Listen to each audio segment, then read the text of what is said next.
There's never been a better time than now to stop what you're doing and tune in to Straight Up, TAB Radio's weekly podcast that will guide you through the difficult journey that is the punt. Whether it be racing or sport, the Straight Up team has your back.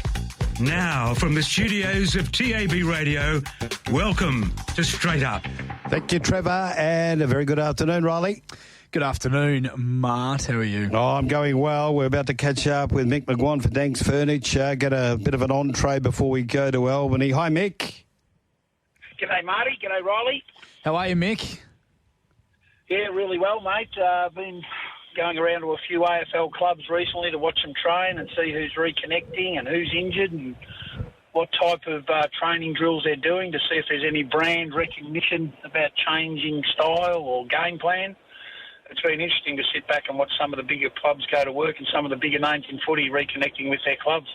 It's an interesting time of year, isn't it, Mick? And it gets a lot of the AFL media talking once again as just about every, if not every AFL club now back at training, I would have thought, for pre-season in terms of who's come back fit, who perhaps has enjoyed themselves a little bit too much over the break. What are you hearing, or perhaps what have you seen over these first couple of weeks of clubs getting back to training? And perhaps has anything stood out for you in terms of clubs and players that have come back in really good order, ready for a massive year in 2025?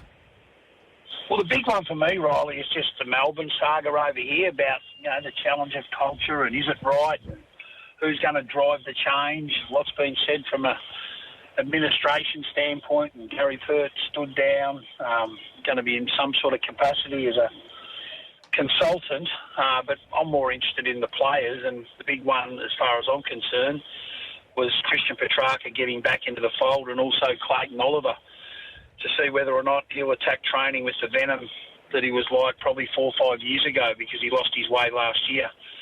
And I can reliably inform our terrific listeners that Christian Petrarca has reconnected. He's in full training, doing no contact. They've been super cautious with him. They do drills, and he can put a fluoro hat on just from an awareness standpoint to not attack him if they're in some sort of match simulation stuff. And Clayton Oliver's the other one.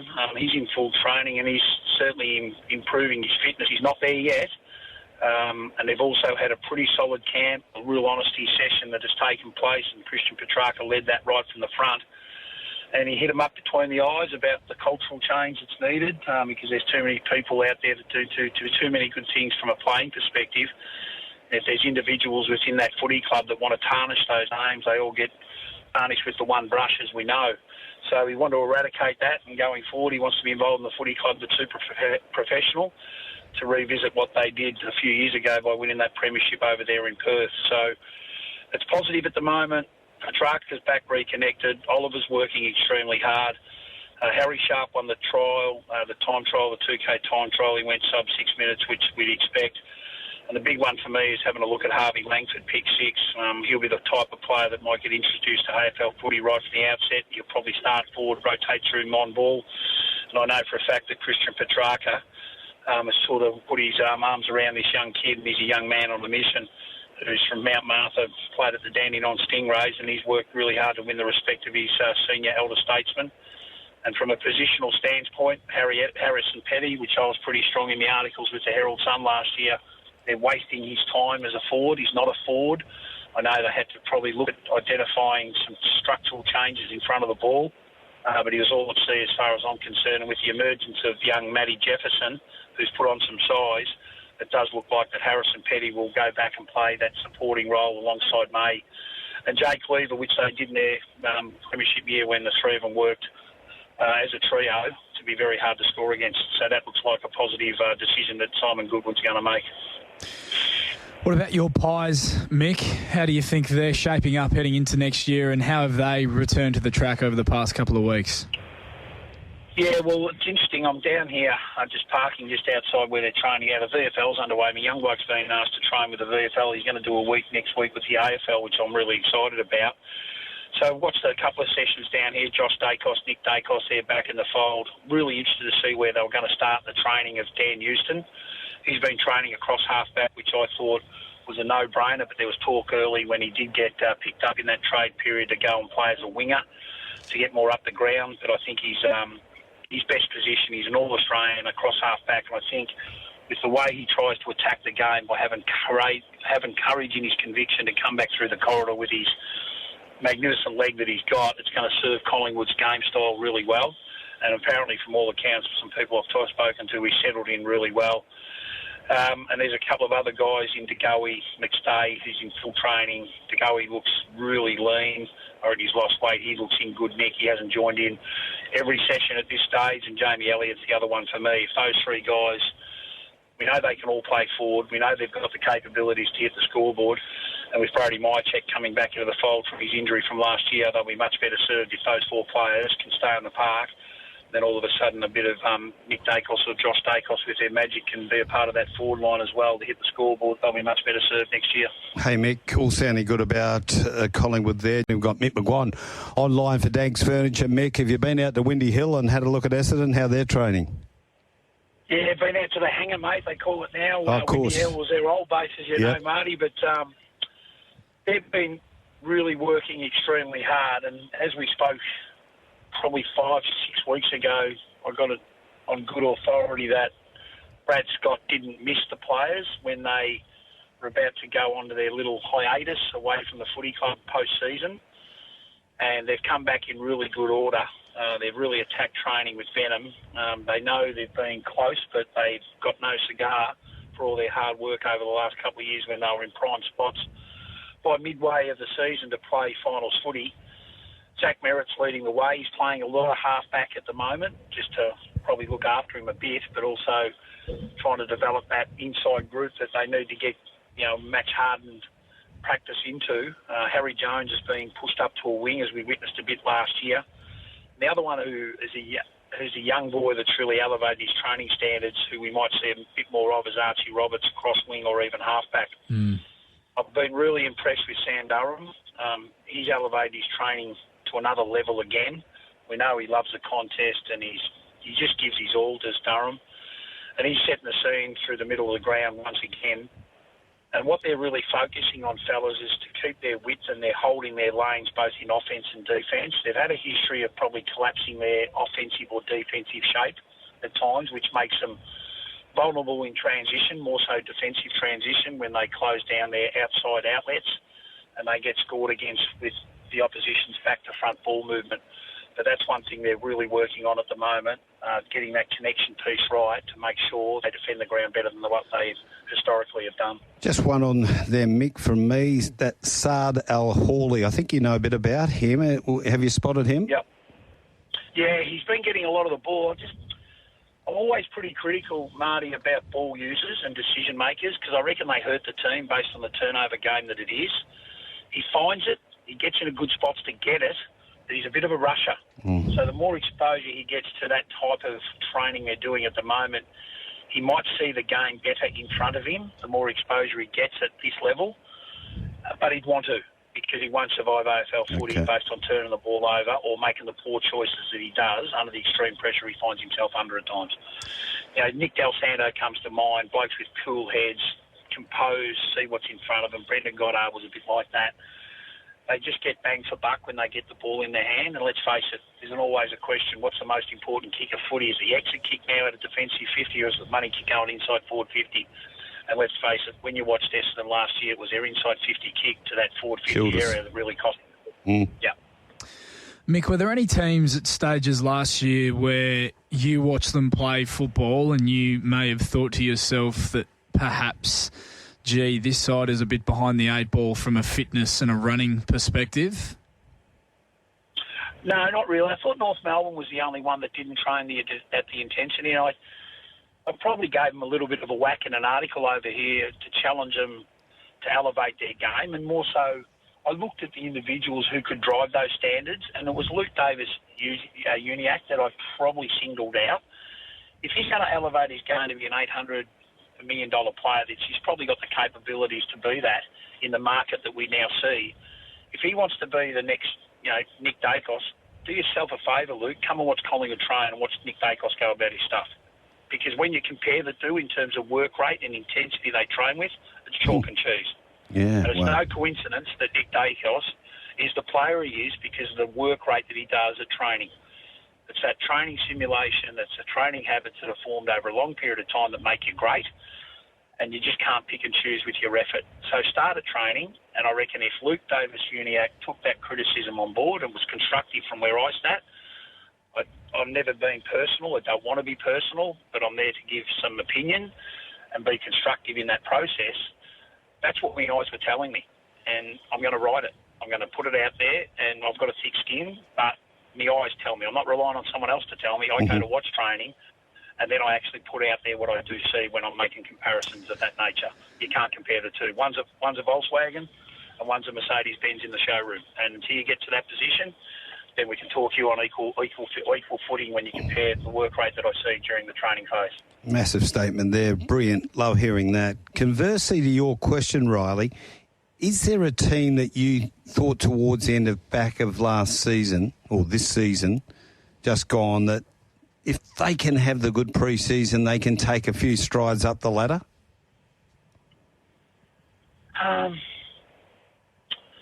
Yeah, that's an interesting question.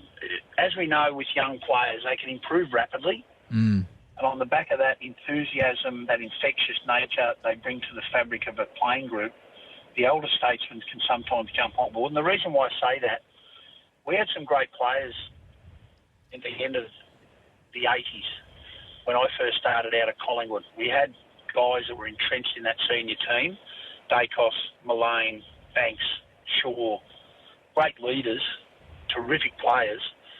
But that under-19 group that we won a premiership with was Krasiska, Gavin Brown, Damien Monkhurst, and myself that probably played in both the 86 premiership when we beat North in the under-19s, but then went on to play in that premiership team in 90. It was that younger group that Matthews had a lot of faith in. And out of the premiership team in 1986, in the under-19 premiership team that Keith Burns coached, Matthews played, I think he played 15 of us in a game of footy to find out whether we could cut the mustard. And 4 years later, with the enthusiasm and the talent and the work rate and the discipline that a lot of these boys brought to the seniors, they jumped on board and they challenged us just like we challenged them. And that's the reason why I think our group improved rapidly. We played 2 finals in 1988. We lost both of them. Great learning experience. It proved that we had a lot more work to do. 89, we got comfortable, I suppose, and fell off the perch. And we really got to work in 1990, and we won a premiership after a lot of heartburn for Collingwood supporters, but it happens quickly. So anyone with youth, with the right attitude and the good coaching, you can rapidly rise up the ladder. So it comes back to the playing group to understand what professionalism now they've got to bring to the table, but also they've got to match it with the work rate. And I love seeing young boys work to get better. And while maybe not solely due to the rapid improvement of their youth, Marty, you need only look at Collingwood from a couple of years ago with their rapid rise up the ladder from finishing 15th or 16th, was it, Mick, and then falling a point short in a preliminary final to winning a premiership a season later. It doesn't take long if you can bring all the pieces together. Well, I think Hawthorn were a great example of that at the start of the year. They were Norton 5. Yep. And Sam Mitchell wanted to adopt a game style that was trying to be ahead of the game in offence, and he believed in that, but at the expense of probably hurting defensively, and he realised maybe we've gone too far one way and we've lost also the defensive structures, the emphasis on defence to actually keep in games. It can't be all duck, no dinner. And I think that's what they learned from their first 5 rounds to say, well, as much as we've trained over summer to have an offensive point of difference, which I think great coaches try to find and achieve through having a vision where the game wants to be and where it should be. But you can't lose sight of the fact that there's 2 sides of the ball you have to master. One's offence, which Sam tried to correct and probably add more influence after Clarko left, but at the expense of not putting as enough emphasis on defence. It really hurt the team. And then by the end of the year, I think they were the 6th-ranked team in offence, the 6th-ranked team in defence, and then if you drill deeper, for about a 2-month period, they were ranked 1-1 in that category. So the rapid improvement from Norton 5 to where they got to with some really strong coaching, and he pulled out some players when they did it wrong. There was vision there during the early stages of the year that he wasn't going to cop at the breaks. There's nothing wrong with that to make sure they're attuned to what the team needs. And I think, as you pointed out, boys, there's rapid improvement around the corner. providing everyone buys into what the coaches believe how they should be playing the game. Yeah, just going back to the North Melbourne one very briefly, Marty, and Mick as well, regarding, I guess, Luke Davies-Uniacke being the one who said enough's enough.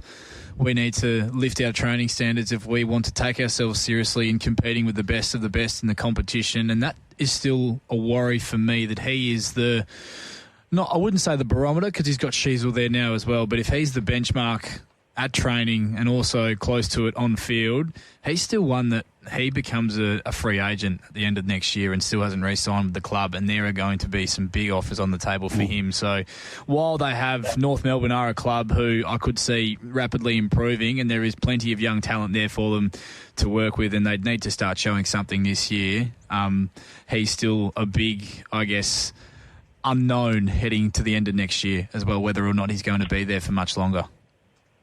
And I think the other thing that will be well and truly documented as we get closer to the season starting, the influence that Luke Parker's had on training standards. I've sat sort of under a tree, as you do, you go and watch, the voice of instruction and leadership and the assertive, aggressive voice to get things done. That's Luke Parker.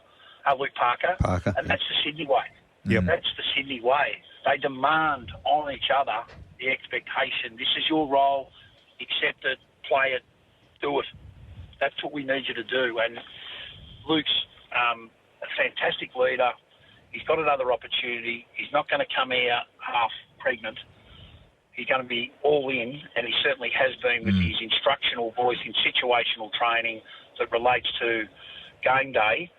And I think that extension of the leadership is why they got so many experienced players back into that fold. One thing that stood out to me, Parker won't suffer fools.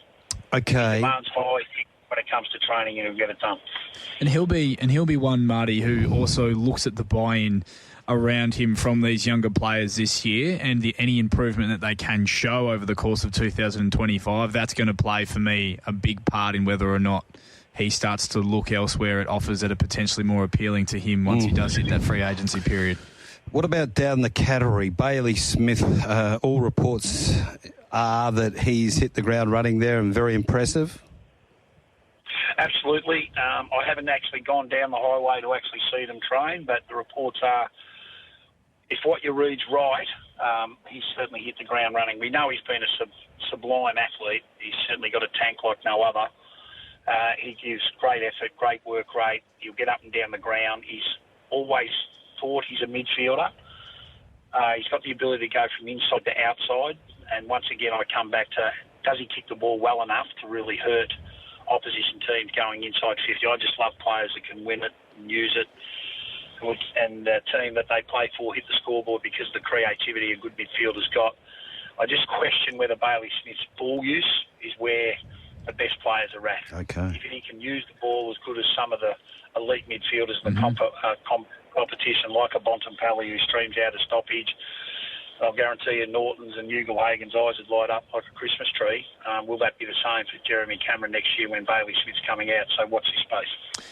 Now, Mick, we are 5 minutes off a start for race number 2 at the Ballarat Trots this evening, and you have established yourself a fair old following here on TAB Radio with the form you have been in. I know you were deep into the form for us last night here at Ballarat today. Where do we go for your best bets on this program? Has race 2 started, boys? 5 minutes off. 5 minutes off. Yeah, I reckon we can have an each-way play there on number 8. It'll be around the $4.50 to $5 mark, I reckon, by race time. Yep, $4.40.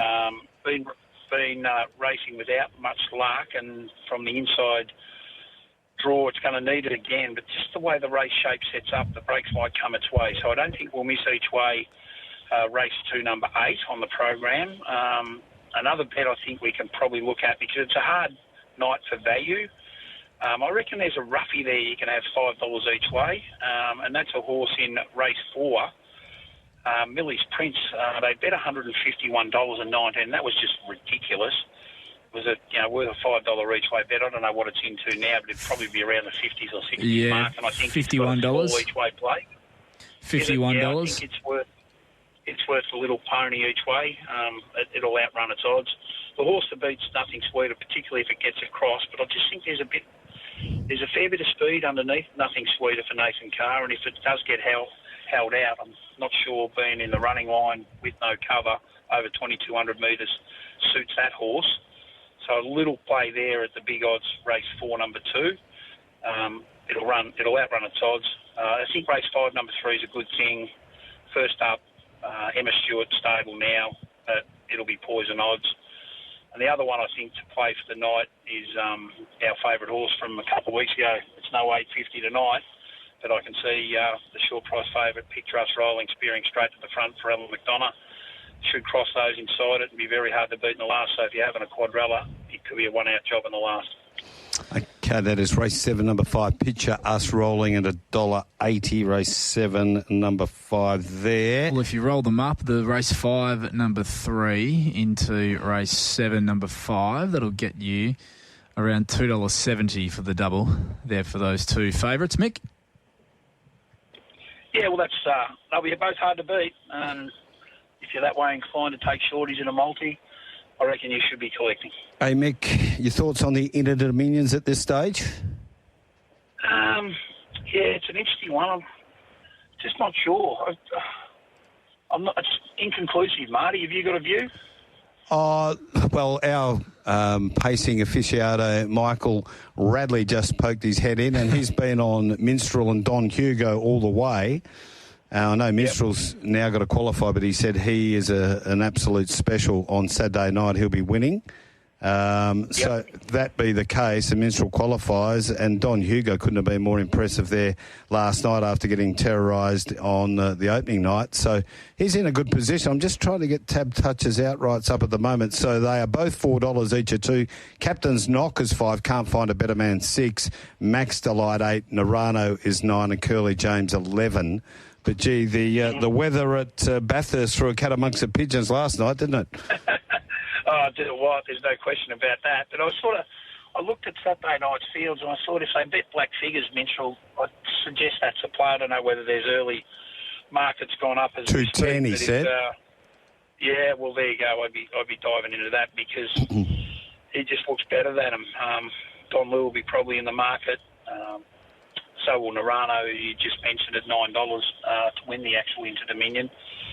But I think Minstrel's a much better horse, particularly over the 2,300 metres. Mick, always great to catch up. Thanks for being a part of Straight Up this afternoon, and we'll do it again next week. Good on you, mate. Take care, boys.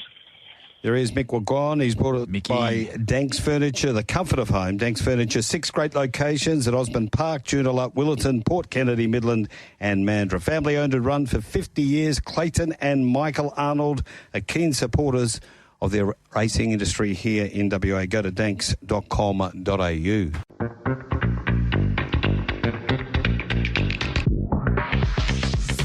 There's never been a better time than now to stop what you're doing and tune in to Straight Up, TAB Radio's weekly podcast that will guide you through the difficult journey that is the punt. Whether it be racing or sport, the Straight Up team has your back. Now, from the studios of TAB Radio, welcome to Straight Up. Yes, we're going straight up to Hong Kong. Tony Gollan is our man who's joining us on Straight Up. A very good afternoon, Tony. Thanks for giving us your time. No worries, glad to be on. Good to have you aboard, Tony. How has Antino settled in over in Hong Kong ahead of this weekend's Group 1 Hong Kong Mile? Yeah, he's settled in beautiful, like pretty well as expected. The first 3 or 4 days, just getting used to the place, and then since then he's just gone from strength to strength. So obviously they get up there as fit horses. You just got him ticking over up there, or did he need a decent gallop once you got up there? No, he just had to tick over the whole time. He came here really fit. His main piece of work was at Cranbourne prior to leaving. He had a nice paired-up gallop on the Saturday, and then since he's been here, he had a bit of look around the Sha Tin grass on the Saturday morning, and we ticked him over again on Wednesday. He's in great shape. When did you know you were going to travel across with him? Was it following his run in the Cantala last start, or was it before that, perhaps after his incredible win in the Toorak, where you thought, okay, now we're really going to have a crack? We've actually been talking about it for quite a while, probably as early as before the Winter Carnival, to be honest, about coming up here. And my plan was to try and see if we could. We obviously had to get him up in the spring up to the good level, and that's why I run him in the MEMS in all those nice weight for age races early. As we started, showing that we were a real, weight for age competitor, we really started to, believe that we could be here. And so the dream started a little while ago, and spring just brought that to fruition. Okay, so this race on Sunday, Antino, you've drawn beautifully in barrier 4, Blake Shin to ride. What's the cackle up there about the hardest to beat, etc., after the barrier draw? Yeah, it's interesting. A lot of the local people in the local form here, they're split between both their horses, Voyage Bubble and Galaxy Patch. So it's tricky to know who's who out of those two. But they seem to be the locals. And the locals have had a stranglehold in this race now for some time. I mean, that was obviously with their champion who's won the last 4 Golden 60. So it's not as cut and dried as what it's been in the past. The Japanese, obviously, wherever they go worldwide, they always make their presence felt. So there's a couple of those in the betting. I don't think you can rule out Lazat either, can you? The French horse that went down there in the Golden Eagle in Brisbane. He ran such a good race. That was amazing runner for wide draw. So it's a very open Hong Kong mile this year, and I think there'd be at least six of us or 8 of us that believe we've got legitimate chances.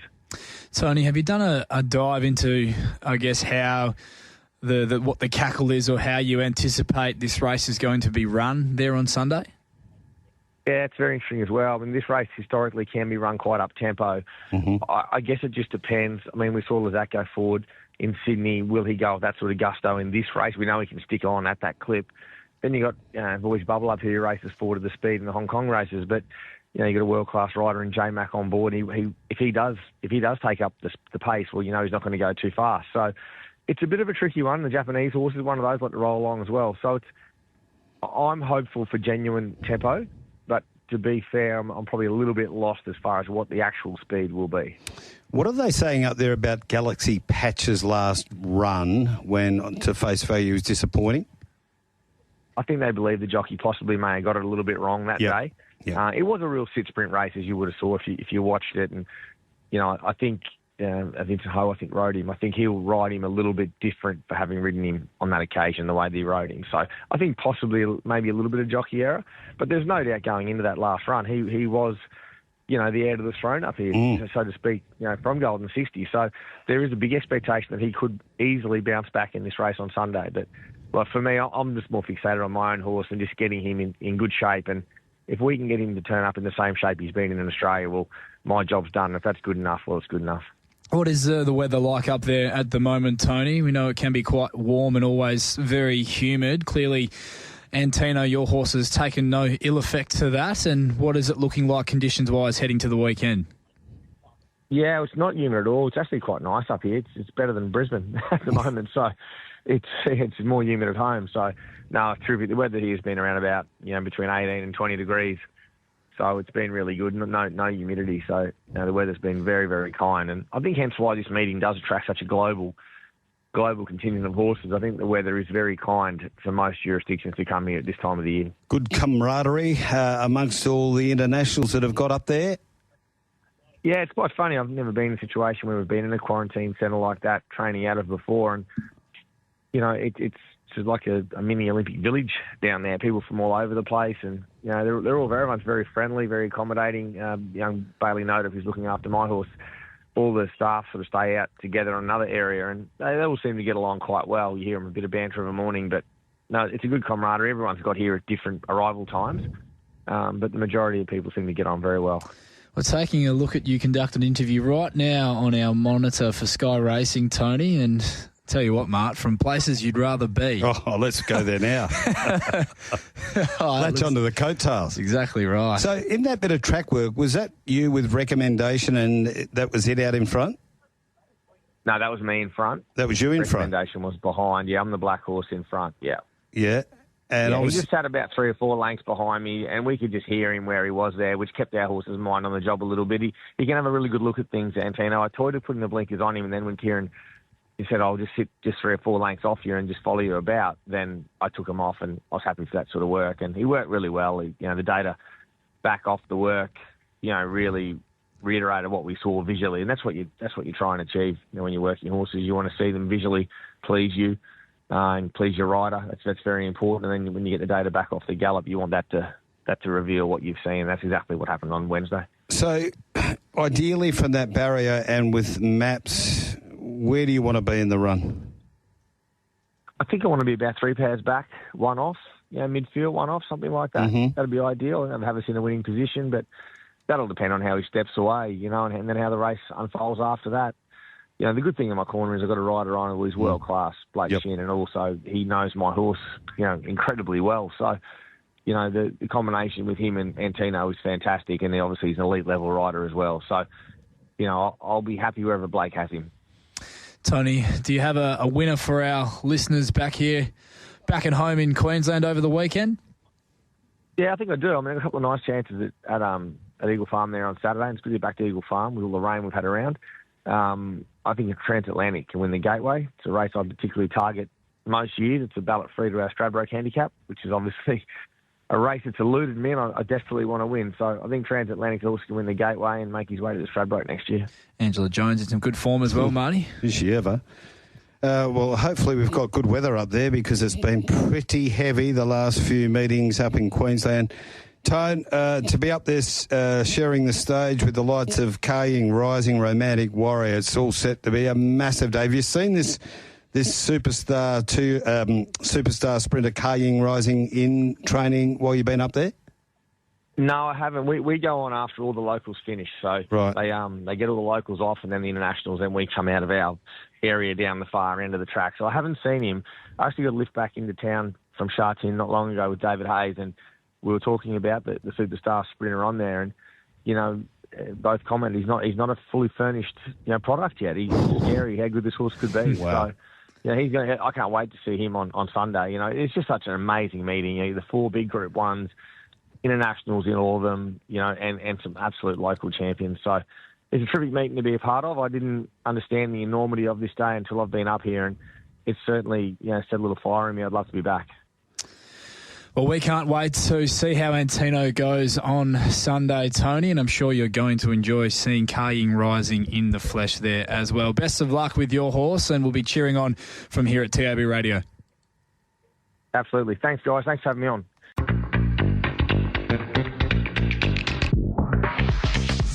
The Perth Racing Preview is where the Straight Up team finds you the winners, and here's the Straight Up team with their preview of Saturday racing from Ascot.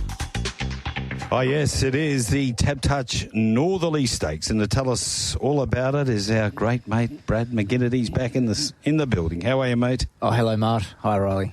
G'day, boys. How are we looking? Good? Yes. You always look good. Thanks. So do you for that matter, Mark. Thank you very much. So do you, Riley. Now, let's get into it. Ascot on Saturday. There's a little bit of talk about a hot day for a change, Riley. What's going on? It's a hot day, Mart, and for the first time in a little while, a hint of a bit of an easterly in play as well on a hard and fast track. So it's going to be interesting to see how the track plays out there on the weekend. We might see our first on-speed day, and we also, Brad, we might not. 100%. The wind for Ascot's a bit lighter than the projected wind in other parts of Perth. So, yeah, it may not... we don't want to overact too much, but yet we're going on pace until it proves otherwise. Okay, rail at 9 metres, and, winds... Well, you're saying at Ascot they're not 25 to 40. They're more like 16 to 18 at Ascot. Right, you're right on top of it. That's why you set the prices. Magic Millions play. It's over 1,000 metres. And they're behind the barriers here at Albany. I reckon we can get through these two year olds. Buckled is 280 from 440. There is an opening, Meerkat. Do I feel lucky is 320 from 390. Castle Road is 4th, been firm. Tango Rhythm at 750. Our Naughty Secret 13. Chisel Cosmic at 15, Al Alamein at 19, and True Fiction 23. I like it better in racebook order, Mark. Yeah, so do I. I don't like this odds order stuff. I'll sort that out. It does my head in there. Yeah. Thank you, sir. Well, obviously, buckled very well. Eastern States Pros, very keen. A little bit of local pro money, Al Alamein there early at the $18 rolls. So there's you could give them some advice for me. And...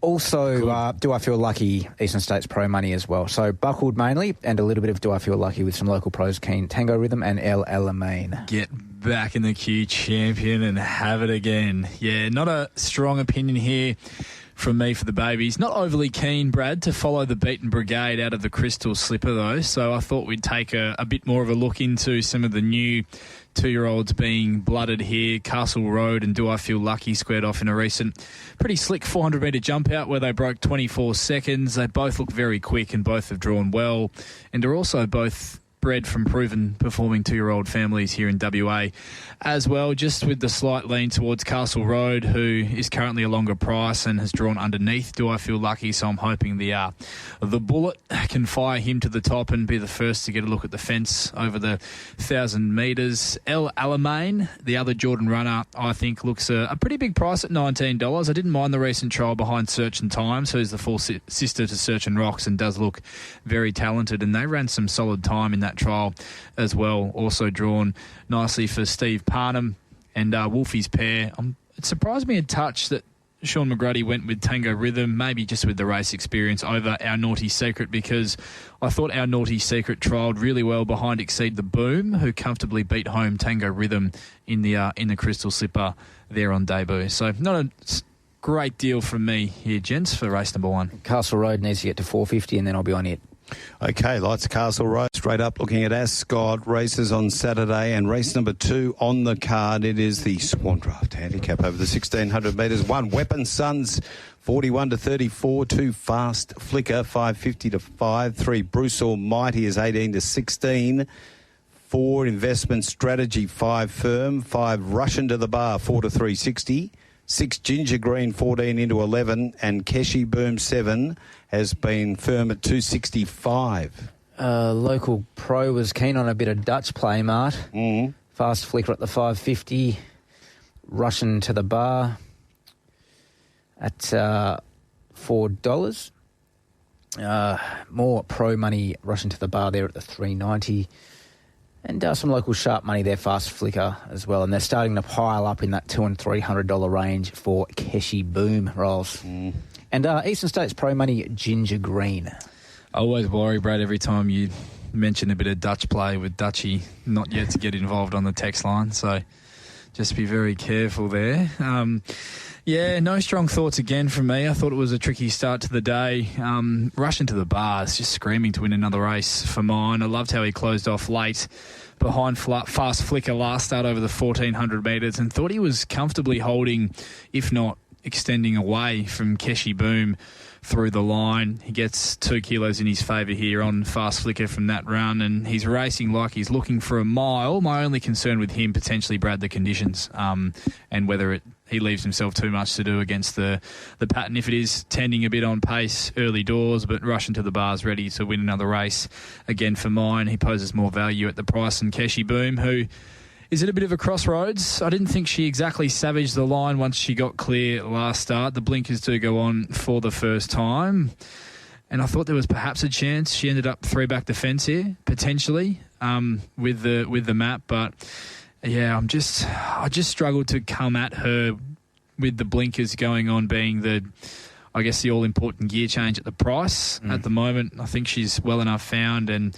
huge respect for both Fast Flicker and Investment Strategy, who are going to get lovely runs close to the speed, over the speed. Both rock hard fit, tough horses who, if there is any inkling of an on-speed bias, they're both going to be very hard to get past. What are those muddling type of fares rolls, isn't it, where you sort of think there might only be a length between 4 of them at the finish. It might be one of those types of races, so tough to really pile into anything with a bit of confidence. But Investment Strategy does get out to like that $6 type mark. That'll probably be the one that gets me, I reckon. The great Greg L. It's time for Keshi Boom to live up to the hype and finally salute this preparation. Got the bottom weight, gun jockey, good barrier, no excuses this week. It's from Greg.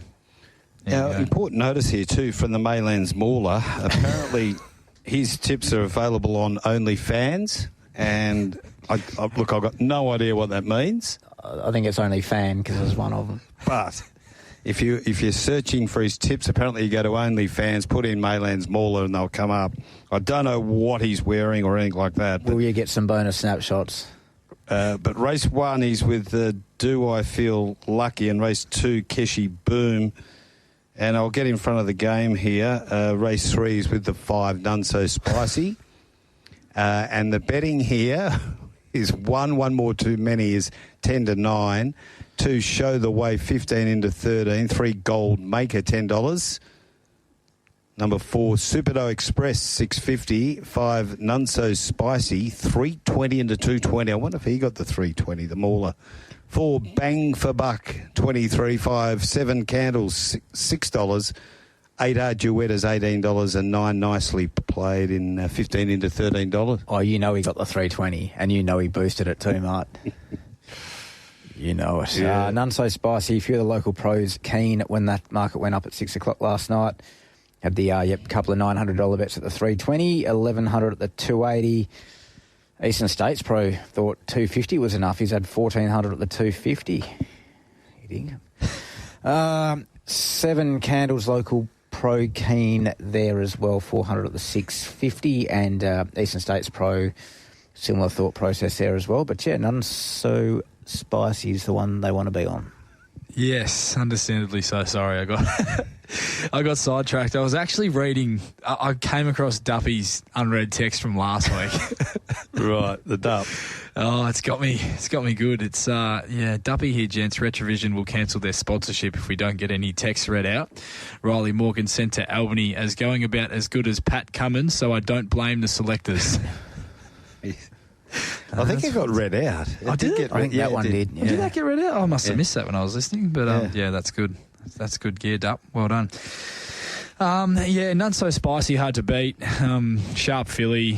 If Pike can find the top with her again, there looks to be a little bit of pressure, but I think she should be able to get there. And she's posted some strong figures in victory at her past couple, and all the form around her's holding up as well, Brad, which is generally a pretty good sign. Gets a kilo off her back from last start, and don't think this is an overly deep 3-year-old 1,000 metres. But in saying that, and I don't think the 1,000 metres will be his go in time, and he has drawn a sticky barrier for his debut, but 7 Candles has trialled like a proper horse for Brett Pope. I've loved how he's covered the ground. This surprise playing God Gelding in his trials has been running some pretty slick times as well. I thought he was a chance of being caught deep the trip from the barrier. I thought it looked potentially a little bit sticky on paper, but I thought he was the real testing material for the favourite as the new kid on the block who has really been trolling the house down. I think it's a half to blow me out. 7 Candles. Okay. So a decent family there. That's well juvenile, named. Mart. Don't laugh at that. Well named. We there's slight concerns on the ability of None So Spicy at that price, especially, obviously. From my perspective, there's a few pretty nice animals in this, including the top ears coming out of a, fair to say, a much better race.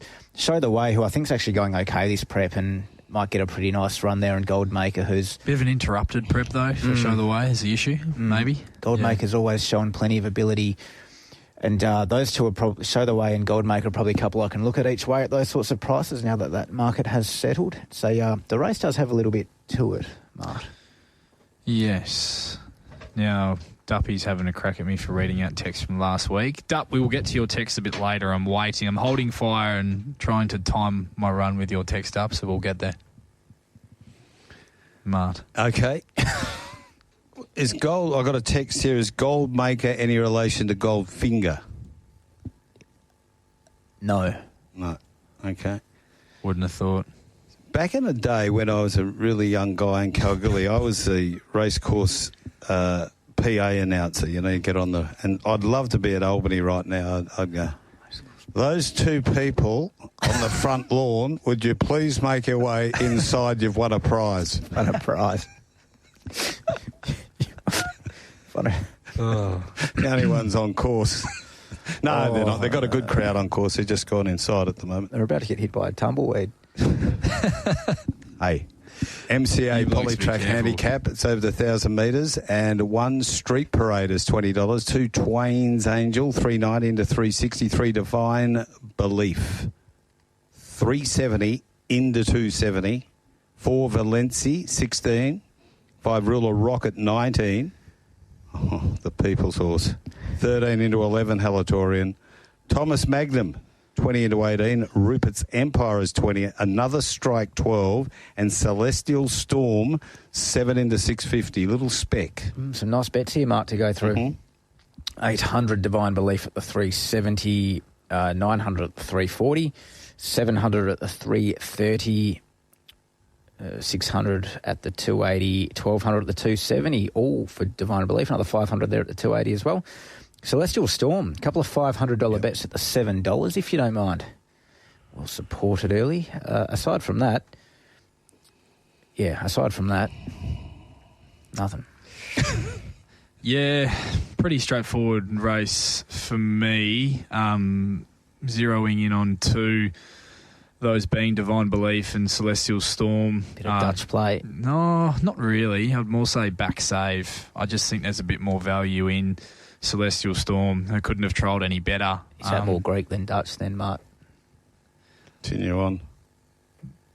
Then the stablemate, Bravo Centurion, down there at Lark Hill. They broke 56 seconds, which is low flying. She travelled up in behind him. Like, if given a shake of the reins, she would have just gone straight past him, I think. And, yeah, from the barrier, I'd come out positive to try and tag Divine Belief across to the breeze and think if Chris can get her there or can slot in behind them, if Divine Belief's the one in the breeze, then I think that pair are a good chance of running 1-2 and controlling the race. Divine Belief, Brad, going to be very hard to beat no matter which way you look at the race. Not overly genuine speed drawn underneath her. She was gunned down late by a potential superstar in the shadows of the post first up and has a perfect record second up, 2 from 2. So I'm probably looking at backing one, saving the other at the moment. And the danger and the blowout for me is Valency at $16 is the one that could just blow me out of the water. She's been trialling incredibly well behind horses the likes of Ripcord and Rock and Rupert a month prior to that. She can absolutely fly fresh over the 1,000 metres as well with a cuddled up little suck ping run, Brad, and the split late. So, yeah, very wary of Valency at the $16 and Divine Belief and Celestial Storm looking at a back and save play for me in the 4th. One thing I've noticed with Divine Belief and I'm a little bit concerned about, it's always a half length to a length slow out of the gates. It rarely ever pings the lids and then it needs a little bit of pushing to get there. So, big concern there, Mart. Okay, news coming in from Albany. There is a protest, second v first, interference in the straight. So Lucy Fiore protesting against Jared Noski. There was, well, we saw the head on. Anyway, who's going to comment? Not me, but Queen Nardi is protesting that Beccalotti obviously has run out on it and taking its ground. That's what you would think. So 1, 4, 3 and 2 past the post. We better have a look at race number 5 while that protest continues. And this is the Little Beach handicap over the 1,500 metres. Another fine spot, Little Beach. 1 Excel Train, $1.45. Only for the millionaires over there for you, Bradley. That's why you're often seen when you're there in Albany. 3 Bad Wolf, 17. 4 Rudia. The old Rudia's over here, $5. Rudia. 5 Sacred Oath. Wasn't that a fall from Grace? I think it cost about $700,000. 5 Sacred Oath, $650. 7 Still got Bentley time. Bow. Still got time. There's a Jericho. The eternal optimist. Let's give it one more prep. Trainer did say it'll be a better 10-year-old. And number 8 is Let Her Boogie is $26. But if you just missed that news, protest pending, second v first down in Albany. It is Queen Nardi against Beccalotti. Now, Mart, Benny from Bottle Grove has asked, boys, what's the tipping races for a Thursday? Been out of the comp for 30 days now. Is it okay to join back in? And has told you that he's still waiting on his Broken Hill voucher to come through snail mail. Benny, I sent it, Benny. I sent it from the Maylands post office, mate. I did. Telling you. He may have stopped in at the Broken Hill before he got to the Mayland. I've got that many vouchers at the Broken Hill. I could knock myself out there for a month. Maybe the mauler. I don't have to maybe the mauler sniffed it out. Put his hand into the old red post office. So that's coming back my way. Benny, we're going to have to sort this out. It's not good enough. I'll get your numbers and we'll sort something out. You might end up at the hot spot with a burger or something. But Albany Race 4 protest continues as we now look at our next event from Ascot, and it is Group 1 day out there. Don't forget it's a Group 1, the Northerly, sponsored by TABtouch, doing a great job, TABtouch. And the Schweppes Handicap, race 5, 2,200 metres, time to go at 3:08. One Flower in the Wind, 17. 2 Kisses from Kelly, 460 to 350. Tony's Spirit is 14. Candlelight Supper, 19 to 8. Henchard, 11. Beats of War, 950 from 12. Affluential, 12. Admired, 91. Number 9, Alaskan, 12. Arcadia Knight has been firm at 6. Kerman, he's in 12 into 10. Rock Legacy's 23. And See Ya Champ, 61. See Ya Champ. Marsh. A Rock. Kisses from Kelly. Oh. Thought I was out of the way, Rolls. Thought I priced it short enough. No. Punter said, no, you did not, champion. 460. 650 at the 420. 600 at the 460. A couple of pros there. Candlelight Supper. Local pro also Beats of War each way. Market dragged that out. Local pro went bang. We really didn't want to lay that, so... They stepped in again here as well, didn't they? I saw the 460 to 420 fluck was there for a little while, and then the 420 quickly evaporated. Market mechanism for us. A few little mergings. Mergings, yeah, exactly. Yeah, no. Candlelight Supper, 200 each way, 200 each way, 200 each way, and 300 each way, if you don't mind. Baller. So, biggest stand, Candlelight Supper, and also not a good result, Kisses from Kelly. Yeah, not a great deal from me here. I didn't think there was a lot between the runs of Candlelight Supper and Arcadia Knight last start in that race, where Kerman Rock did Kerman things and rocked and rolled, and while Candlelight Supper came out victorious, I really liked the way Arcadia Knight ticked that staying box, having his first run at over the distance, Brad, and should have more upside to come too, as well as getting a couple of kilos in his favour here on the winner, Candlelight Supper. Didn't get home in 2 dissimilar sectionals to Royal Toronado a couple of starts ago, over 1,800 metres in a really strong run race, who I think is on the right trajectory to be competitive in a Perth Cup if they can get him there. So I like the fact that Joe Azzopardi knows now that he can stay and that he's going to see out the trip and won't be afraid to put him into the race from that wide barrier when he needs to. Just news on the protest, dismissed, numbers stand at 1, 4, 3 and 2. You've had those divvies. Yeah, so Candlelight Supper and Arcadia Knight, obviously key chances. Kisses from Kelly was very good last Saturday.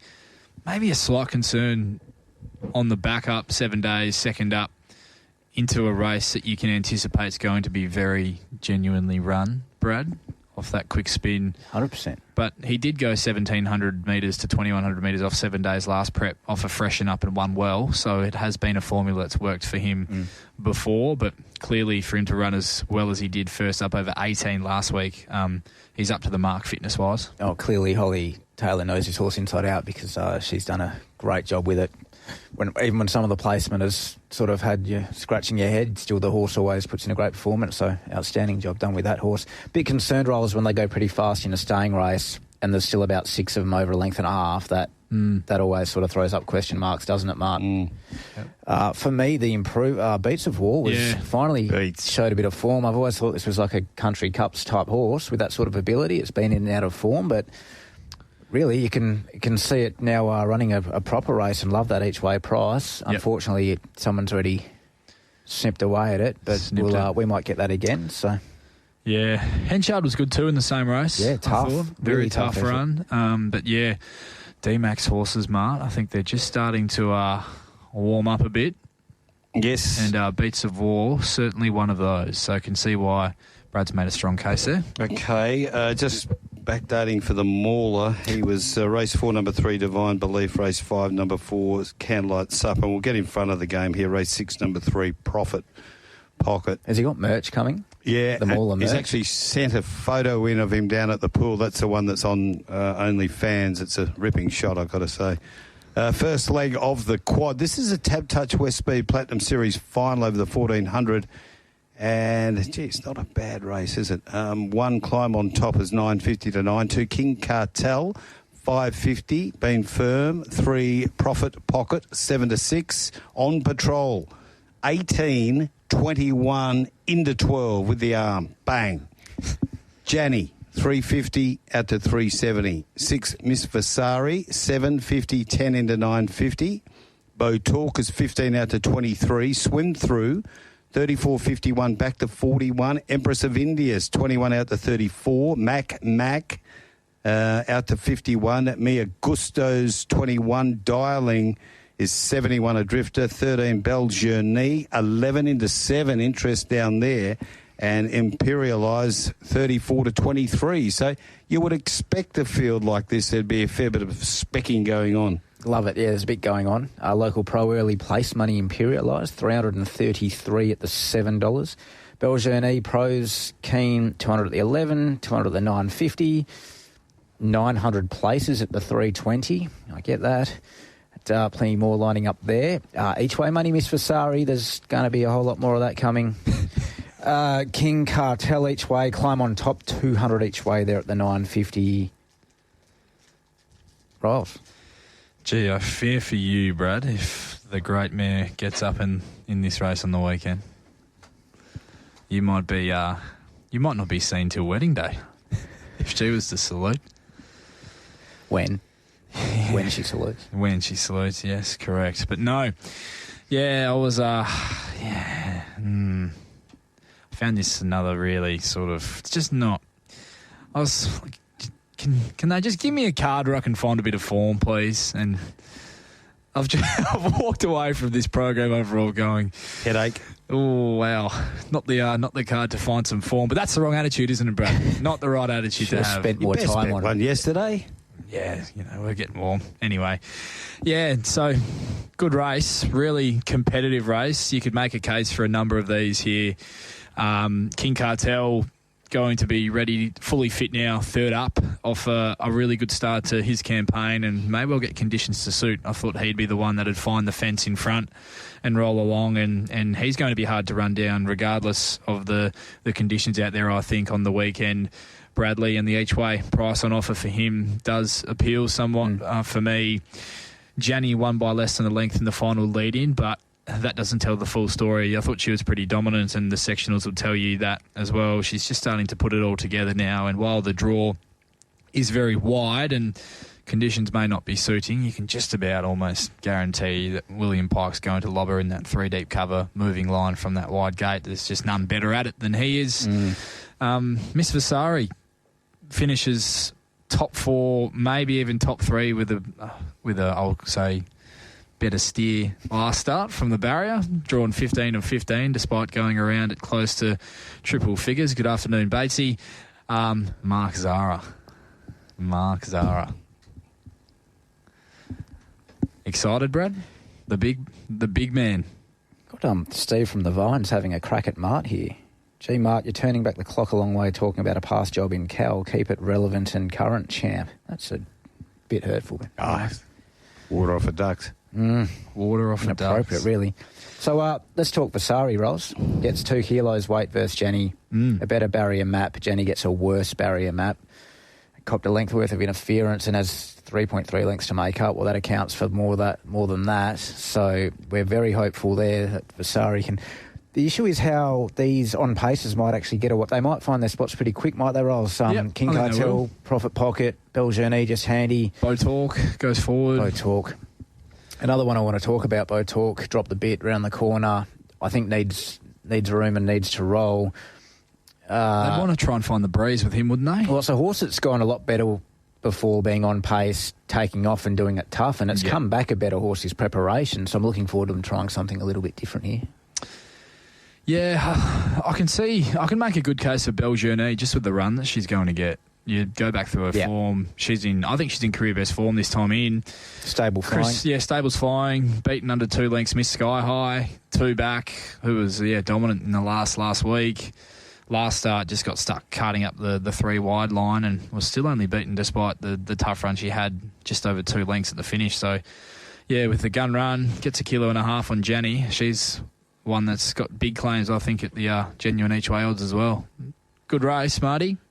We'll be cheering as an owner with a small share in a horse who's a live chance in a $100,000 race. That is for sure. Albany race number 5, they're in that mounting yard now. Excel Train is the shorty, and Dill Bairstow's been in terrific form today. They've been short, but he's been finding them, and he's confident that that is the way to go, or that horse is the way to go. Northern Race 1 Greys is due to go in 18 minutes. We'll be catching up with Jess Earnshaw soon for a scene-setting trackside preview, but the first in 18 minutes with Simply Rowdy, favourite at $1.80 for Brad Mitchum. Okay, our next event to cover at Ascot is the GA Taunton Cup over the 2,200 metres, and the race is due to go at 4:15. Starry Heights, 12 to 13. Buckets Ridge, 460 firm. Diamond Scene, 370 to 420. 4 in good order, 465 back to 465. Red Sun Sensation, 7-8 into 650.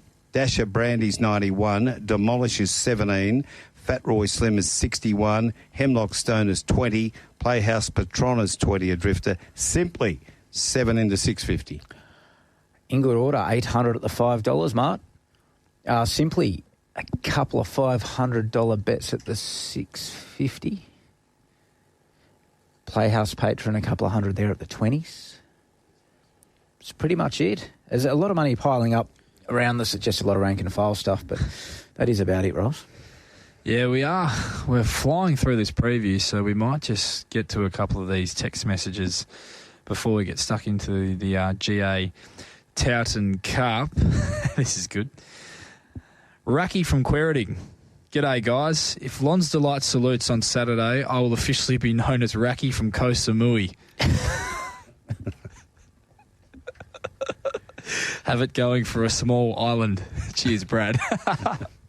That's good. I like that. Dutchy's involved. He's apologises because he was at the doctor's getting his flu jab. He says it's nice to have... Yeah, he'll be a bit sore, Dutch. Nice to have Morgs back this week after the apprentice wouldn't read out my message last week. Also a pat on the back to McGinnity, who continues to give me a nice old touch-up on opening prices. So a little tip of the hat to you there, Bradley, as well. And we did have one more here. They disappear on you, though, don't they? They can move around a bit on that screen. Yeah, had the unfortunate privilege of running into a wild duppy down in the south of the state last weekend. Some advice for anyone else that crosses paths with him in the wild: steer clear and do not approach him for your own safety. That's as much as I will say until I have a lawyer present. Yes, say nothing until the lawyer gets here. We've got a bit of news to cover off here. There's no Barbaro Butcher's Quaddie anymore. Advertising campaign finished at the end of November. So thanks to Raf and the team out there at Barbaro's. And what's the situation at the moment with the Jockey Challenge down in Albany? Tight. Very tight. Tash on 10 points, Lucy on 9. With... Fair to say there's a... Golf. 2 to go? 1 to go. Fair to say there's a margin to third, yeah, and 2 to go. 2 to go. All right, so we've got this next chasing event. It is due to go in 4 and a bit. Let's make a start on this Taunton Cup. We've looked at the betting. What are your thoughts? I think it's the right race for... In Good Order is the horse I like here, Marty, for Dan Morton. I think he finds the most suitable race for him since stepping into this company. He was beaten a length by Buckets Ridge in the Northern Cup. He was probably ridden overly positive to try and offset the track pattern on that day, and he was on a 7-day backup or 8-day backup on that run there, and still, I thought, fought on really well in that event. Gets 3 kilos on Buckets Ridge here. Was beaten 4 lengths by Diamond Scene in the Lucky Grey. He drew 14 of 15. He just got a mile back and had to make his run along a cold fence. Wasn't the place to be on the day. Diamond Scene drew barrier 5 there, and he drew 14 as mentioned. He now draws 4, Diamond Scene 11, and he gets 3 kilos on Diamond Scene for that run here as well. Last start in a fast run scale, Sentimental Hero rocked and rolled them. I thought he was clearly the best run of the beaten brigade, and while the winner of that race was dominant, Marty, I consider Sentimental Hero off that run the clear top seed for the Perth Cup at the moment as it currently stands. So with, I guess, that thought process in mind, drawn barrier 4 here to lob midfield, shouldn't be any worse than that in a race that doesn't look to have a great deal of speed. He's an easy bet for me now that he's creeping up towards that $5 mark in good order. But, it's another race where not a lot would surprise. You could make a case for a number of these, Brad. Well, $7 Sentimental Hero for the Perth Cup in the TABtouch All-In market rolls, so best you unleash the beast. I did say on Drive earlier this week, Brad, we did have a little chat about the Perth Cup. That was the clear value for me at the moment in that market, or at least if you're looking for an early bet, that's the way I'd go. And we're always looking for an early bet, Mart. Oh, of course. What about Diamond Scene? What This price is it in Diamond Scene, $6. It's $6 a field. Okay. So a very open race, and a bit to we'll work out a bit over the weekend, that's for sure, with the Towton and also the Northerly. What as Lionel as it gets, his speed map, isn't it, Rolls? Yeah, it is. I thought that in review, Demolish was probably a run short last start in the scale. I think he's going to be a big improver, and he could be one that we see really roll with some aggression from barrier 9. Mm-hmm. I think followers of Red Sun Sensation will be hoping that he finally sort of rolls forward with the intent to lead and make it a genuine staying test. I think if they do that, then he's certainly ready to run his best race for the campaign as well. And look, Diamond Scene, different setup this time around, going to have to go back from the barrier. Just got the A1 run in the Lucky Grey, didn't he? And he's going super, but it is a lot trickier a setup in a race that doesn't look like it has a great deal of tempo. And Buckets Ridge, you can forgive last start a flat run off a freshen from a very wide barrier. Gets a quintessential pike run here from barrier 1 up to a more suitable trip, and you just have to trust in the camp that they can get him back to his best, which Grant Williams said on radio during the week that this horse is still his top seed for the Perth Cup. Yeah, nice, and with the 100% Red Sun Sensation, I think this is a race to lead, show a bit of intent and find out. But no real opinion on the race from a punting perspective. Okay, the Mauler's gone in with Diamond Scene in this event. Let's give the rest of them his Storyville in the Northerly and Richenko in the last. Let's get on to the big one now, the TABtouch Northerly Stakes. It is race number 8 over the 1,800 metres and time to go 4:55. Numeria 19, 21, back into 16, late backing today. Attrition 5:50 back to 5. Bustler 31 to 26. Casino 17, 18.26 is current price. Light Infantryman, 6.50 out to 13, back to 12. Marachino's 91 into 71. Democracy Manifest, 5.57 into 6.50. Let's Gallivant is 20.31. Mojo Rhythm 41.81. River Rubicon out to 151, as is Caramundi. Zip Away's $21. Admiration Express 126, Super Smink 8 into 480, Sox Nation 12, 16, 15, Storyville 440, 480, 480. Mart, we love the early action, don't we? You know, the all-in markets, etc. Always gets us a bit excited. You want to get those little bits of overs early. You want to have that ticket going into the race where you go, I've got the price. Where you strut into the races knowing you're set. Some punters have got the 100-to-1 Democracy Manifest. Well, be pretty happy with themselves. They'd be very happy with themselves. And Attrition, some punters, a number of punters, I'm talking about 20 or so punters have got set at the $21 Attrition as well, which is a fantastic little... I'm trying to work out... They've loved backing Annabelle's and Rob's horses over the course of the carnival, haven't they? It was money in the and big go late Lady Laguna last week. Was that to do with J-Mac as well or not? I don't know, but they backed Port Lockroy like he was unbeatable. And then this morning there was $21 available Numerian, and that's into 16. There's been some bets there as well. What price do you reckon Super Smink was at any stage for the Northerly? Well, I can tell you, it was $71. And there's been a few punters that have got that as well. Good. So well done to them. So that's the all-in stuff. So best of luck to those punters, because that's one of the really good fun parts of the game. Anyway, so Democracy Manifest, a big retail bet, $2,500 at the 650. Another couple of $500 bets there at the $7. Super Smink, $2,000 at the $7.50. Zip Away, $500 at the $21. And there's heaps of Super Smink stuff. There's like $7 or $8 $400 bets there. Storyville, there's a $500 bet. Good betting race, as you'd expect, Ross. Yeah, cracking betting race. Very interesting race in terms of, I guess, which path do you go down. I thought this was an impossible race to try and decipher pre-barrier draw, but the key, I guess, aspect of the barrier draw is that a lot of the key chances or key talking point runners have all seemingly drawn barriers that are advantageous to them, Brad. You look at attrition drawn in 5, Democracy Manifest 2, Super Smink 6. She deserved a draw like that in a race like this, given how well she's going. And Storyville in Barrier 1 couldn't have drawn better. I think personally that's a great draw for her and for William Pike with the 50 kilos. The two, I was talking to a friend of ours, Terence, during the week, and it's hard to sort of, come on a show like this and say, there's 2 horses and I'm hoping to make a result in the race, but at the moment that's not the case. So you can't come on here and say you have to back both of these horses because there's no value in that currently. It's more of a wait and see what the market does late with the pair of them. But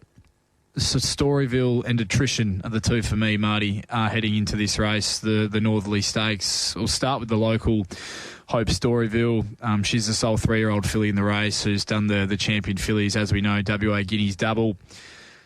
The weight, I guess, speaks for itself. 50 kilos, a remarkable effort from William Pike to get down to ride that. Is in the best camp in WA and gets all the favours, taking the shortest way home from Barrier 1 from the Wizard, who does his best work when 3-back defence in running. And, she's proven now she can do it off a really slow tempo. She can do it off a fast tempo, and she hasn't shown any indication that the 1,800 metres is going to hinder her whatsoever, Brad. The knocks on her, and there are going to be a couple that will use these as potential dampeners on her chances. She encounters some bad luck from that inside draw, or perhaps she's just simply come to the end of her prep. She has been up a little while as a 3-year-old filly. The fillies have a pretty strenuous campaign compared to the boys, and it is her 6th start for the campaign, Brad. But what were your thoughts on Storyville? Where did you have her? Where does she fit into things here in the Northerly? Obviously right in the market, Rolls. I agree with you in the fact that there are those slight concerns. When you've got Pike on from Barrier 1, I think you can remove the luck aspect. You plan on the best getting it done. Long prep, super prep. It's right in the mix along with a few others. My sort of attack on the race is going to be slightly different to yours. But Democracy Manifest, I thought, was the lead-up run you want to see for a horse heading into a Northerly. Like the draw for it. Obviously, you've got a gun jockey on there, so the gaps will need to come, but that's fine. But I'm going to forgive Zip Away. I think it'll get out $26, $31 late. I reckon you will get longer. I have to forgive that railway run, and I've always thought it was a good horse, and I'm happy to have another crack at it to find out, especially with the good gate for it, because that is a huge advantage for that horse who can be a bit scratchy out, so might need that little bit of extra time to hold a spot. Yep, I can certainly see that now that he's at the price that he is. Just on Attrition, he brings some proper form, this horse. He's already a Group 1 winner, as we know. He was luckless in the 5 Diamonds last start, and his win 2 starts ago in the Hill Stakes, underweight for age conditions, 1,900 metres. He posted a figure which, going on recent Northerly winners, Brad, would be more than strong enough to take this out if he was able to reproduce that. He loves a dogfight. He's drawn beautifully to take up a very prominent position in running from Barrier 5, and has just been given that little tick over trial to acclimatise since touching down here in Perth, which a lot of people are happy to poo-poo the trial, but not a concern for me whatsoever, and not one for Mitch Freedman either, Marty. If you've had a chance to listen to him speak about the horse throughout the week, he's very, very happy with how he's travelled over and how he is heading into this race on the weekend. And I just think you go back one start further from that run in the Hill Stakes. He's been beaten 4 and a bit lengths, only a 4-horse field, but a Fian behind Pride of Jenny, Mr. Brightside, and Antino, who heads to the Hong Kong Mile on Sunday, who we just caught up with. So it's pretty good form. to be bringing to a race like this. That is for sure. Just looking at the race, so I should have done this before, but so these are the barriers for the last, 7? Barrier 1, Barrier 1, Barrier 8, Barrier 8, Barrier 1, Barrier 6, Barrier 8. So they're the last 7, so it doesn't have to be in Barrier 1 or out to 8. But it's also thrown up rough results, hasn't it, this race? Don to Shoot last year. Truly Great. Regal Power. Poonamoo. Regal Power, yeah, when he turned the tables. I think Western Empire was $1.35. Yeah, yeah. It's a funny one. Yeah, funny one Dom to Shoot, wasn't he? Because he was. I think the knock on him heading to that race last year was that people thought, maybe he's just, not up to he's not a Group 1 horse. But his run, the start leading in, was like flashing lights, big flashing lights. But you had Zaki in the race. I think that was the reason. And which was the run. If you had to go following that same train of thought from the railway into this year's Northerly, you'd have to manifest, or you'd have to be with Super Smink. Oh, that was the eye catcher. Yeah. I didn't think his was like a Super Smink type run in the railway last year. Maybe it was not that obvious. Manifest. Yeah. But there was certainly enough there to suggest this horse can run a big race leading in. Yeah. I mean, last year. Yeah, last year. Yeah. Well, I backed him. I'm being really nitpicky about Super Smink, but and don't doubt the Hall of Fame camp, but I would have liked to have seen a better last 25 metres. This means you did that. From Super Smink, just that last 25 metres, I would have liked to see that being a little bit sharper. I thought it almost come to the end of its run already. Right. I'm probably more than likely going to be proven wrong on Saturday, but because that Gold Rush, that field is thinning out fast, and if Super Smink was heading into that Gold Rush off that run, I'd reckon it would be favourite. One off the text line, do you guys give Bustler any chance? We talked about this during yesterday, Marty. Brad, the way I framed my market, Bustler was $31 yesterday into 26 now when Marty and I were having a look at the race, and I said that Bustler was one of the few runners that was actually over my price heading to the race on the weekend, because I thought if you could pen the run in the railway where he was caught deep and probably wasn't suited by how that race was run either. I thought his run the start prior in the Listia was a good, I guess, suggestion that he was going just as well as he was 12 months ago. Well, close to it at least anyway. And he was super in the Northerly last year, running on into 4th. So I've seen far worse bets at those sort of odds. Oh, definitely. 100%. Here's another one for you. The locals have won this race for the last 7 years. So the last interstate to win it is Stratham Star Darren Weir. Then 2 years before that's Moriarty, Chris Waller. Scales of Justice won that year anyway. You asked Douglas. So anyway, it's not as clear cut. Would you think, just holistically, that this is set up for another horse at odds to cause an upset? You can make a case for a few of them. You're already eyeing off a couple. We can poke enough holes in those short enough in the market, can't we? And you look at the railway, if you want a little example to follow up, and you look at the railway, it was quite a bunch finish. In reality, I know they were in a slow tempo, but 2.5 lengths over 8 of them? So Patton and the speed map, Maricino goes out leading like he did last year. Is that and not impossible at the big price to get away with it. He gets it on pace day? Yeah. To do a hot Z sort of thing for Louis? 100%. Yep. So line them up behind then. How you navigators? How's it all look from there? You have attrition breezing, Rolls? Close enough to it. Yeah, I actually had Sox Nation right up there from barrier 8. I thought they'd push forward and you potentially. Reckon? Yeah. I don't think they did it. I heard Kieran this morning on RSN, and I just gathered that they may look at that flat run in the railway, which they put it down as a flat run, and think she might be better off just a couple of pairs back. Yeah, okay. Right. Find a spot. That was my gut feel without him saying anything. They intervened. He was obviously up in Hong Kong. We've got Numerian, who's got the ability to hold a spot. Zip away, who can be hit and miss from the gates, but absolutely can. Storyville's quite versatile out of the gates.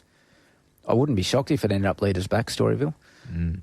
Bustler, who can also sort of be thereabouts as well. These these inside drawn horses, I don't think they're going to be readily giving away their spots. No. Let's put it that way.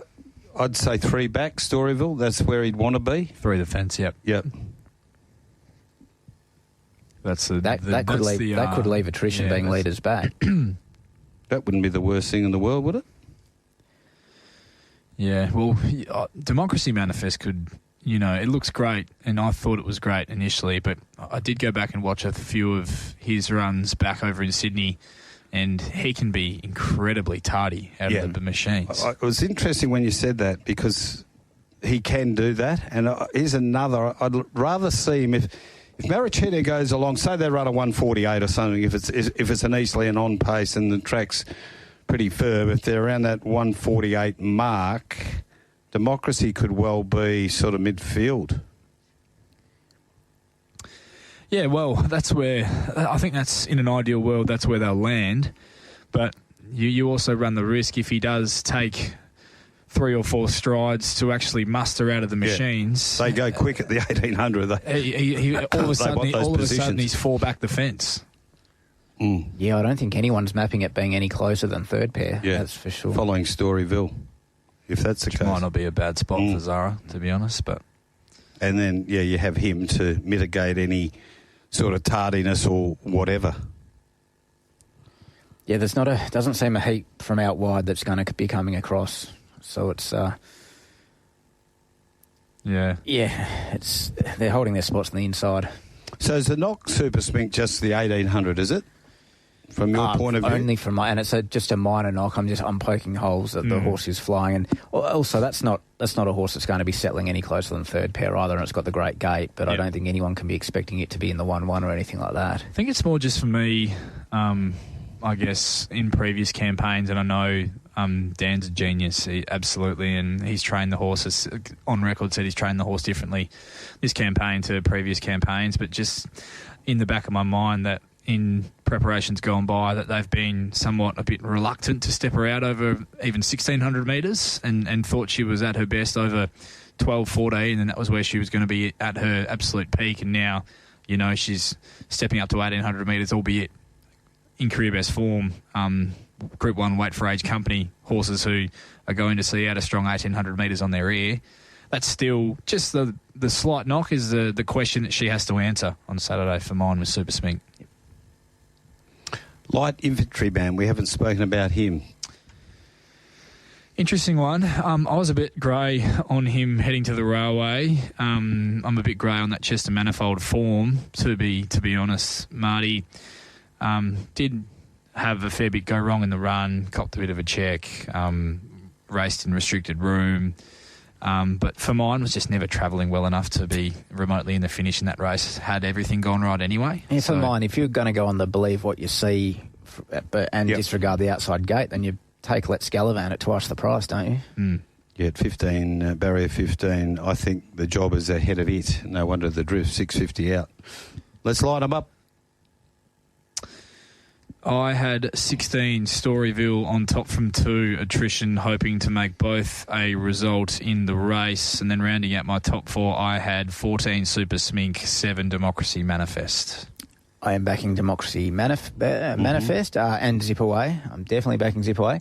And I'm having a little piece of Marachino each way, just in case, because that's a great one to throw into your knobs in your first 4 at that price. Yep, definitely. All right, we're 5 minutes away from 5 o'clock, and that means we're 4 minutes away from our next event from Northam. And here in the 50 years of racing, George Jackson novice grade 297, 1 Dorna times 14, 2 Black Puma 950, 3 Diva 21, 4 Renegade Bull 240, 5 Still Thinking 8. Number 6, Zipping Snickers, 41. 7, Go-Go Slash, 280. And 8, Icelandic Tears at 650. Only 8 away, Albany, race number 6. This is the Misery Beach Handicap over the 12.30. 1, Audrey Grace, 550 into 280. A good move there. 480 out, the 650 goes Southern Scandal. Wiley Girl drifts to 12. Making Profits is firm at 6. Sosie Patra's out to 13. Make Your Point out to 7. Soaring Solo, Big Drifter to 11. Demerit's Pride at 61. Elite Jewel is 34. Bit of mad specking going on here for My Fire, 126 to 71, and 8 into 650 is Schubeck. So we're not too far off and going to Albany. We'll hold this last race until after these next couple of races. Now, I just want to give you an update in the NBL before we can clear some off Retrovision's text line. Melbourne United 97 have beaten the Breakers 70, so the first leg of our little quaddie there is in, with Melbourne winning there, and the Jackies 31 are leading Cairns 30. Fred from Fremantle has got involved on the text line. One of my favourites is Fred, and he says, I think I saw Mart early this morning leaving a massage parlour near Claysbrook train station. I'm assuming he was limbering up his neck in preparation for the meerkat. Coming up in the last. He was on to me, Freddie. Yeah, the Golden Sun. Do own about 9 of those establishments, so probably just collecting the rent money. Oh, be careful what you say. No. Okay, let's get to the last event of the day out there at Ascot on Saturday. TABtouch, have you got the touch handicap? It's over 1,100 metres. Start time at 5:50. And number 1 is King's Honour at $8 from 5. Famous Journeys 31 to 26. Forever Dreaming around the $41 mark. Richenko 556 into 460. All plays 420 into 390. Wicked Venom 12 to 14. Lons Delete is 13 into 9. Playing Games 13 to 14. Treasured Queen 9 into 850 after hitting $10. Gold Vancouver 16 out to 41 back to 34. Sunlit Fresco $14 into 6. Wow. Then Catch the Red Eye 26.23. Mr. Causeway's $81, but come on, hit me with it. What? Go on. What? Oh, go on. Hit you with what? Nothing. Something. I'll hit you with something. Want to be big. Oh, come on. Let's go. Oh, well. How'd you got the Black Friday sales, Mart? No, I don't think I played. What race was that in? Hey? I went looking for a phone and I couldn't find any. Probably because I reckon Mitchie's crew might have just snapped them all up and just sent out, this is our biggest stand of the weekend, punters. Is it really? Lons Delete. Fair dinkum. Oh, I don't know where to start and I don't know when I'll finish. And a jockey change as well. That wasn't published. Yeah, well played, Mitchie. Well played. What do we got? Where do we start? 400 at the 13, 400 at the 13, 250 at the 13, 250 at the 13, 300 at the 11, a couple of lots of 200 at the 10, 500 each way at the 950. That's all on the same horse. All play 600 at the 420. Sunlit Fresco, Eastern States pros and local pros keen on this on pace that run a very nice race. A couple of hundred each way, Forever Dreaming at the big price. Eastern States Pro Money Richenko, $400 at the $6. And some wicked Venom money starting to pile up too. Right. Oh, I better get to Duffy's text. I've been saving it up for this, just waiting for the right time to unleash it. Duffy here, boys. Mart's neck will be sore from all the meerkatting this week from his extra shifts he's picked up after doing his dough on baby Paris. Well done, Brad.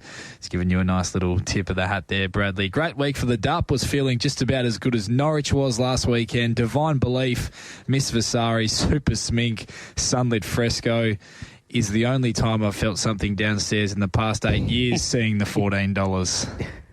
If you don't mind, that Bradley. Dupster? Who's the that? Dupster. I've got a doctor for you, Dup, if you want. He's very good. Oh, but he only takes cash. He'll sort him out. He'll get him up and about. Brad, a speed map of the last. Yeah, a bit going on. You've got Sunlit Fresco, King's Honour, probably going forward. Treasured Queen, maybe not going as forward as it's been known to, maybe just handy. You've also got Playing Games, Catch the Red Eye, Famous Journey, Gold Vancouver that all like to be handy, and All Play, which on its day can be as well. Yeah, there's two I've really zeroed in on here in the last as I dropped the work phone. That could be working for free this afternoon if I've broken that. But All Play, remarkably good run in review given what transpired behind Joker's Grin last start. Drew widest. O'Donnell just couldn't get him underneath him and ended up just fighting him at the back of the field and couldn't get him to go straight. But once he let go of him in the straight, didn't even really let go of him, Brad. His late sections were huge despite virtually going to the line under a hold. He was sent back to the trials, went a lot more tractably, and I suspect from that low draw that Sean O'Donnell, the directive host of gear changes, will be to just let him run and hold a forward position with him in running and not try and restrain him. We saw him trial so well prior to resuming, where he just parked outside the leader in that trial over the 1,000 metres at Belmont Park, Brad, and he just looked such a comfortable horse. He just races like a horse who doesn't appreciate being allowed to do what he wants to do at this early stage of his career. So, I'm suspecting All Play can park up in the well and truly the front half of the field from the barrier and prove hard to beat back to a 60-plus race there on Saturday. And Sunlit Fresco, the other horse, really interests me, and clearly a few others as well. She's lightning quick, this mare, and conditions could really be suiting those on speed. I say could. We don't know that. And I'm not entirely convinced there's any real genuine speed drawn underneath her that will attempt to kick up and hold her out from leading, Brad, because Richenko, the directive is to ride for cover to try and help the horse settle, and we also saw that in his recent trial. King's Honour has now shown on 2 occasions in victory that he might be better ridden with a sit and not ridden for pure speed. His last 2 wins have been when he's actually been ridden with cover, or not with cover at Bunbury, but off the speed and coming with a run late. So they might try something a bit different with him, and he might have found a new niche. With her, she'll burn across. She was a dominant winner at Bunbury last start, and while she is up in class, she drops some considerable weight. She's 3rd up now, and I think arguably 1,100 metres suits her better than the 12, and she's the one that they're going to have to run down, and she'll be the one straightening for home in front as well on a day where it could be suiting those horses that do so. Absolutely could be. That, but by 5:30 p.m, things can be very, very different at that stage of the day. She's got I sort of understand the money, but she's got it's a bit of a task against these to just cross them and just run them all off their legs and win, but the money indicates that punters think it'll do so, Mart. Let's clear up this last event on the day, the TABtouch. Have you got the touch handicap? All Play for me, Mart. One of my stronger plays of the day, and we'll be looking at making Sunlit Fresco a smaller result if the on-pace brigade have been holding their own throughout the afternoon with the expected conditions. Brad?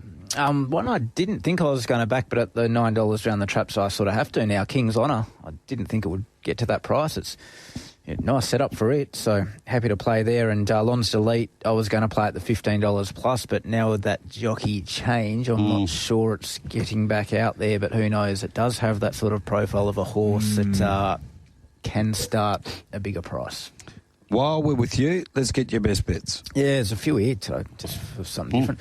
Race 1, Castle Road, need $4.50 plus. That'll get me. Race 2, Investment Strategy at $6 plus. Race 3, a couple each way, Gold Maker at $10 plus, and Show the Way at $12 plus. Race 4, Halatorian at $12 plus, Mart. Race 5, Beats of War at $11 plus. Race 6, Miss Vasari at $13 plus, and Bow Talk at $26 plus. These are all each way too, so there's lots of units going everywhere. The big H. Race 8, Democracy Manifest, $6 plus, and Zip Away each way at $21 plus. And Race 9, King's Honour, $9 plus, and Lon's Delete, $15 plus. Whoa. Cheapers creepers, man. At least someone's interested. Yeah.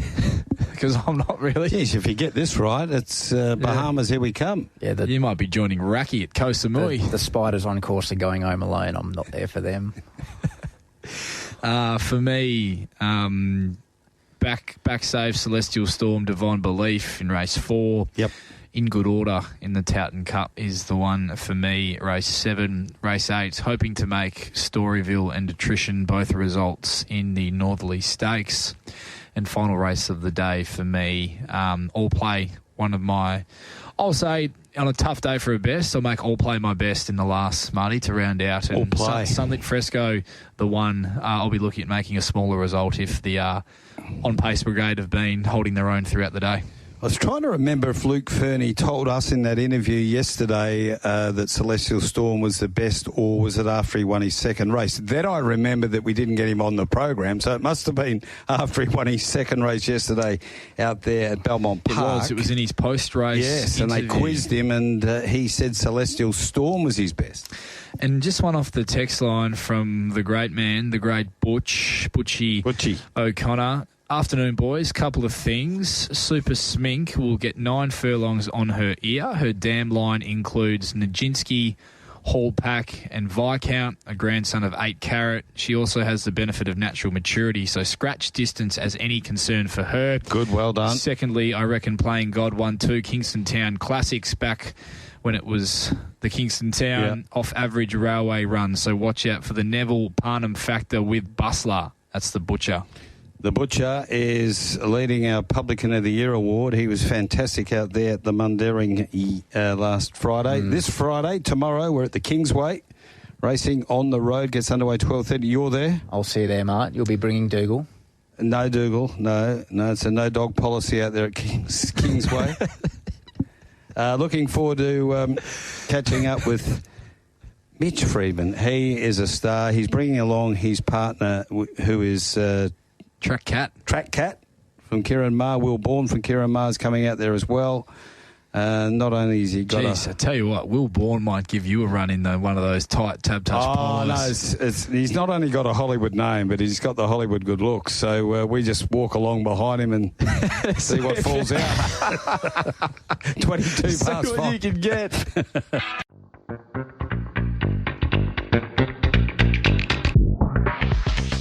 We hope you enjoyed another stimulating episode of Straight Up. All betting markets supplied by TABtouch. All care, no responsibility went into the production of today's podcast.